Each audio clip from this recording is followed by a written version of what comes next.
Pinas. Naandun si ano. Ma'am Tony!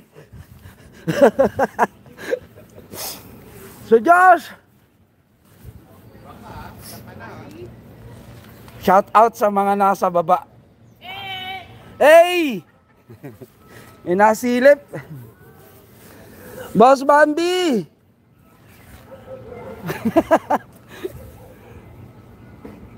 Tuloy tayo dito mga kababayan at samahan natin ang pamunuan ng lungsod ng Maynila na dadalawin nila itong floodgate. Dito yan sa may Paco mga kababayan in collaboration with MMDA. Nandito tayo sa taas. Titingnan natin ano nga ba yung naging problema na ito. Iyan, so sana hindi tayo mawalan ng signal. Paco floodgate. Akit kaya si boss dito? Oo, akit yun, sigurado. So yun dun sa thumbnail natin mga kababayan, ito po yan. Akala ko napakaliit lang. Laki pala. Dambuhalang bakal pala mga kababayan ko. Ayan, may gumagawa doon sa taas. Ayun, yun. May gumagawa doon. Ayan. At grabe pala pag inakyat natin yung banda ron, ladder lang oh.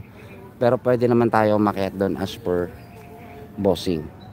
Uy, Ma'am Kyoko Sodo, Boss Will, good morning, Merry Christmas. Pasig River na po yan.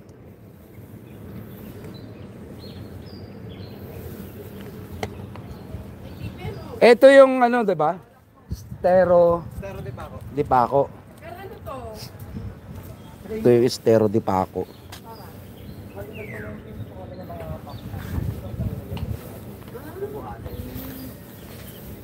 Grabe, no?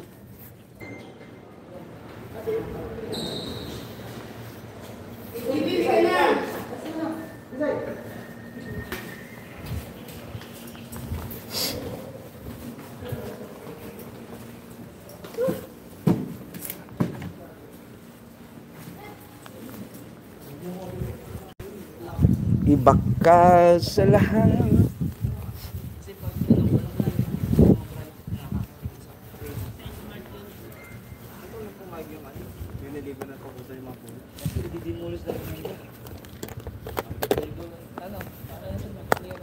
Para pabor lang sa kanila.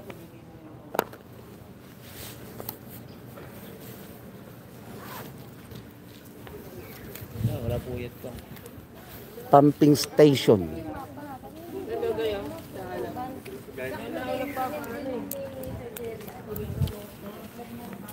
Ito, pangkuha ng basura. Dito umaakyat pala. Okay. So, aakyat yung basura tapos aangat siya dito. Ito pala yung ano niya, pinaka... Tingnan na natin. Dito naiipon. Okay. So, naiipon yung basura dito, tol. Tapos aakyat doon. Tapos doon niya i-hauling. Ang galing. Conveyor. May conveyor pala siya. Yes, this is the horizontal conveyor and then incline conveyor. Tapos yung tinatawag na tagasalot ng basura is the hopper. Oo. Yung hopper na yan, dapat yung mga trash bin na po yan, dapat nakabang yan sa baba. But, mangyayari kasi, nasisira yung trash bin namin, kaya tinatanggal na lang namin. Sobrang taas kasi ng height ng hopper namin. Kaya pag bumabagsak, ang lakas ng impact. Ano yun? Eksakto din ba yan pag halimbawa umatras ang sasakyan? Nakasukat po yan. Nakasukat. Yung mga dump truck. Iaano ba to? Iti-testing ngayon? Pwede naman po. Para makita natin.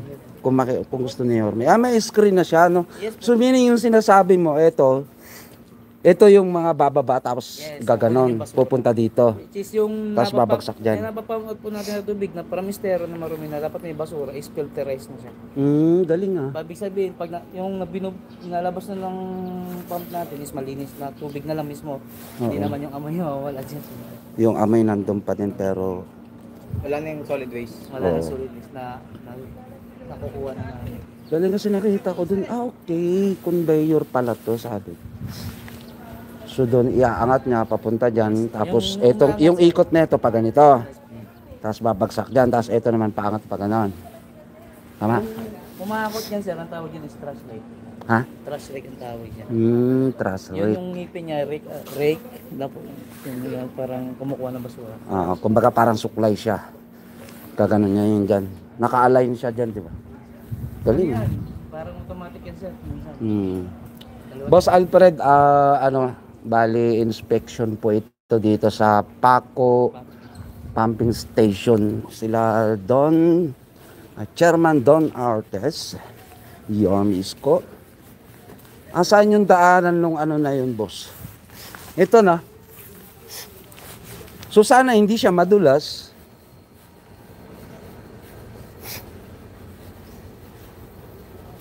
Iyan, mga kababayan. Malawak na ilog pero ang dumi ng tubig, Philippines.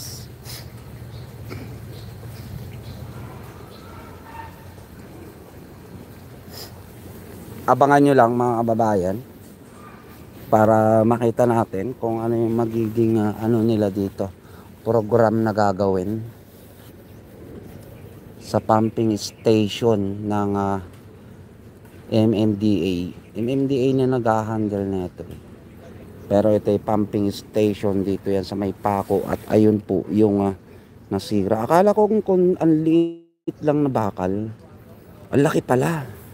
Dambuhalang bakal pala yung nasira para itrap itong tubig. So pag sinarado yun, dito dadaan. Ipapump nila. Masasala yung mga basura. Kukunin dun sa pinakita natin kanina na conveyor. Pupunta dito. So lahat ng basura na makukuha dito sa isang ilog ng Paco. Yan, 62 million in the house. Mega love shout out. Pero malinis naman siya. Konting-konti lang yung mga nature trust na nakikita natin. Na andito na. May bisita ni dumating na tayong ano dito. Sasakyan na kulay puti. Baka yan si Vice Chi.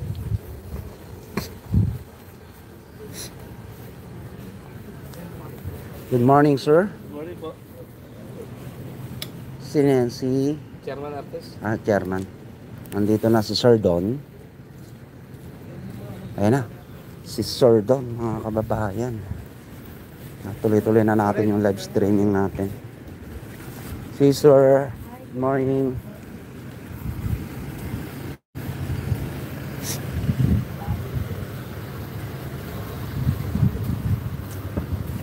Ang mga vlogger.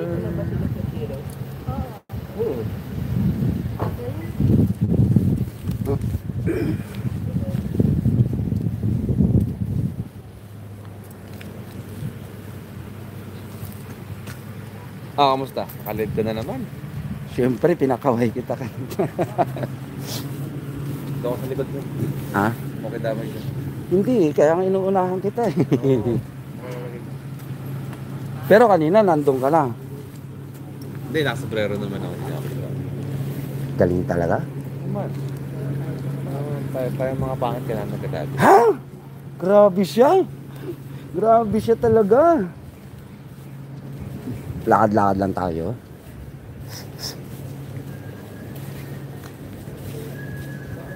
Ayun na. At tumana si chairman dito. Chairman Artes ng MMDA.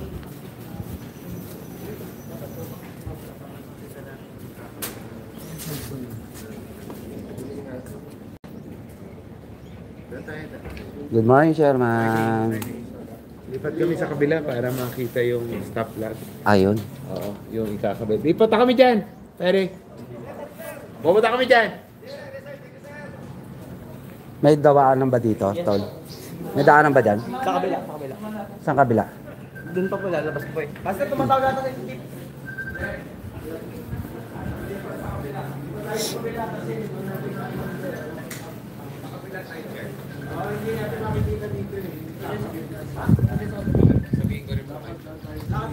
Oo. Tinto. Ayan na sila. Doon na si Chairman Artes, mga kababayan. Yes sir, nagpas na po ng Robinsons, nagpas na po ng Silipin na natin. Nasa Unilever tayo. Ang lalaki pala. Ito yun. Ang lalaki pala na ito. Nasa ano tayo, Miss Sorry.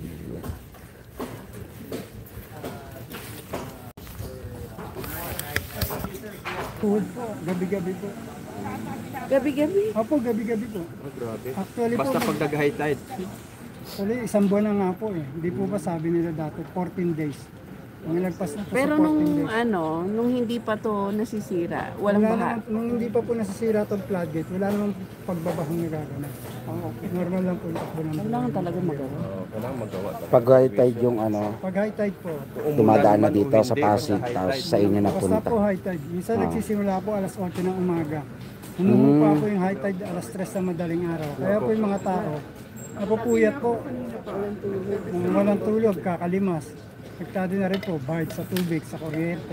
Kasi di po ba pag naglimas, magtutubig ka po. Correct. Kuryente para sa mga ventilador kung gusto niyo pong mapapayuan. Oo. Sir, may at natugunan yung inyong kahilingan na Kahilingan. nandito ngayon si Chairman at saka si Yorme. Papasalamat po kami sa mabilisang tugon ni Yorme Scomerena sa pag-repair ng floodgate na nasira Chairman Don Artes. at kay Chairman Don Artes ng MMDA para mabilis na pong magawa ang floodgate na nasira. Kasi po, lubos na pong naapektuhan ng mga barangay na nasasakupan dito sa Paco, Manila. Yun lang po, maraming po salamat. Salamat po, sir. Sila po si Ako po si Kagawad Amboy ng Barangay 827. Barangay 827, mga kababayan, at shout out sa constituent ni Kagawad Amboy. Thank you so Zone much po. 89 po, Barangay 827. Barangay 827. Zone 189. 89 lang po. 89. Okay, thank you so much, Kagawad. At tuloy-tuloy po natin yung ating observation with today's video. Dito na si Yorme, mga kababayan. Dumating na ang ating Yorme Isko.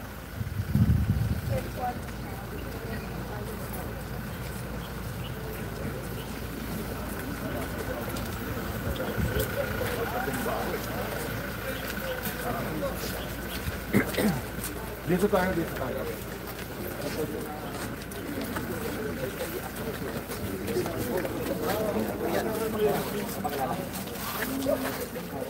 Sir, kami yun, si Abdi Joel. Tapos siya si engineer sa Ugmo. Sa Doha. Ako consultant sir from Doha. So, engineer, i-explain yung purpose mo. Like, tapos siguro, i-explain yung kanina. Ano ang plano pag-repair ng floodgate? Alam naman natin na itong top plug, kakabit natin, temporary lang yan. Para wag mag-backflow, para naman yung mga kababayan ninyo yan dito sa pangakong area, eh wag pahain, lalo-lalo na kapag ngayon, hanggang December 11, high tide. So maraming areas, yung barangays mo, mayor affected sa buong Paco. So, nagre-reklamo na yung mga constituent lalo sa tabi ng ilog. Kasi hindi naman binabaha yun. Kung nasira yung floodgate, ako na. 3 weeks na akong isasakripisyo yung mga tagapa. Akalang sakali mapabilis nyo. Our strategy sir is maglalagay po tayo ng stop log. Ang stop log po ito yung mga steel frame na stop log na galing din po dito. Para hindi mag-backflow. Para hindi po mag-backflow. Ang naging dahilan po ng pagbaha kasi is kung mataas ang Pasig River, ito po pumapasok sa Paco River na nagiging sanhi ng pagbaha. With this stop log na ilalagay po, ito po ang kumbaga magpipigil dun sa difference ng kanilang taas ng Pasig at ng Paco. Ito po Gano'ng yung- katagal nito ikakabit? Okay sir. Ito po ay how long do we install this? From 1 week to 2 weeks. We have a plan sir as a recommended by the consultant. Yeah, we prepare this repair first 2 weeks is the emergency repair to prevent the stress pollution from the plastic. No, the stop, the back, yung backflow. Yeah. Ilang araw yun? Okay. How long do you intend to, or your plan to install this stop lock so that the flood water will not go into temporarily? Temporary. Yeah, yeah. Yes sir. Mayor, the temporary stop log po can be placed in 1 week. Meaning meron na po tayo rito dalawa. We intend to place 4. Kasi po ang taas ng But tubig. you already manufactured the metal. Yes sir, Ready na. yes sir. Nung panahon po na akala natin ay walang nangyayari, we are fabricating this in the contractor's yard. Kasi 3 weeks ago, That's right sir, that's right sir. I went there. Yes sir. And I assure you, mga taga-Paco, Yes sir. na nakausap ko si Chairman Artes at saka si Secretary Domis na ayusin. Eh, alam mo, hindi mo masisisi yung mga taga nagkakasabit na yung mga magkakapit-bahay. Wala namang ulan, di ba? But anyway, can you really assure the people of Manila, especially the Paco area, in 2 weeks, temporarily, Stop flood. walang baha, Wala pong backflow. walang Backflow, backflow. yes sir. Hindi, ang dahilan ng baha, backflow. Backflow, that's right sir. Tapos, yung damage sa floodgate naman. Okay. Ang mechanism po ng pagpapagawa o pag-repair natin is once we put the stop flood, wala na pong papasok na tubig. Kung tumaas man ang tubig ng Paco, nandiyan po ang MMDA. At a certain elevation, they will pump it out. I think 11.8 or something. Kasi yung 11.8, may mga barangay na pong binaba. 671, 672, 674. Yes. MMDA po magte-take care doon. Now, how do we take the repair? Gagawa po tayo dito sa ating pong floodgate ng tinatawag na working platform. Gaya po ng isang sirang vessel o isang barko, we need to place this on top of that. That is the methodology. Why? Kasi po nawala na po sa Teka muna, angulo. lilinawin ko lang ha. Tinanggal niyo na ba yung attitude niyo na phase 1, phase 2? Wala na po sir nun. Wala sir nun. Wala po sir dito. Kinakabahan na naman This ako is dyan just sa- a repair sir. This is just a repair sir. So Hindi, wala. kahit repair, may phase 1, phase 2. Can we show them the what we call this, the working platform where we need to lift this 50-ton gate, the whole of it, and place it on top. You promise 2 weeks, no more backflow. Yeah, we already got the permission from Manila City. So Yeah. hopefully they can install within 2 weeks. No, you say promise. Because I'd rather take your promise than the old one. I will try to support contract. So once na ito po ay ma-lift sir, sa ating working platform, so then ito po ay i-strengthen, patitibayin. From the previous na bolts lang, pakitibayin natin, lalagyan natin ng mga plancha and bracing. And then once it is kumbaga completely leveled and squared, then ibabagsak na po natin ulit dito to restore yung ating pool. Pero ano yan, tatanggalin ulit yung stop lock. Kasi doon din siya mismo Yes, di ba? yes sir, that's right. Once, ang stop plug location po is different, from the group. So hindi kailangan alisin habang kinakabit to. That's right. You can work separately. Yes. Yes sir, correct. Promise 2 weeks ha. Because I'm gonna tell 2 weeks stop plug sir ha. Hindi, that's hindi. I'm telling you, what is important is the immediate act. The band-aid solution to lessen the possibility of regular daily flooding in the community is the stop flood. That we can assure the people of Paco in 1 week. Mapupusion. Yes, that's right. Tama. Pero ngayon, kung gagawin floodgate, ilan? For the 1, 2, 3, 4, 5, 6, 7, 8, 2 months. By March. second week of March. Sige, importante lang naman kasi, alam ninyo, I'd like to share it with you. Ang importante nalalaman ng tao, period. Para naman may certainty. Kasi pag ganun, araw-araw, hindi nila alam. May mangyayari ba? Promise ha. March, finish. 2 weeks before New Year. No more flooding. Hopefully, no more flooding. Because of the stop flood. Can you show me? Mayor, habang nandito pala tayo, what is this material recovery facility pa yun? Kasi ang ating pong training kailangan makalapit doon. Pumayag naman ba sila? Pumayag na sila. Yung asa, we will restore. Diyan tumagal po. Hindi, we cannot blame them. This is private. That's right. We have to be cautious. Pero ito kasi yung araw, nandito yung river. Masinop tumagalaga ng ilog namin dito. Itong portion na talagang But anyway, pumayag naman na sila. Pumayag sila, sir. We have a written request and they approve. Ingatan nyo lang yung mga Yes, sir. Babalik naman nyo yan, di ba? Yes, yes, sir. Yes, sir. We will restore what is Halika, silip mo nga. Silipin We can natin. look at this side po. Ayan yung ano, mismo. Sir, naman. Kita siya, napakabigat.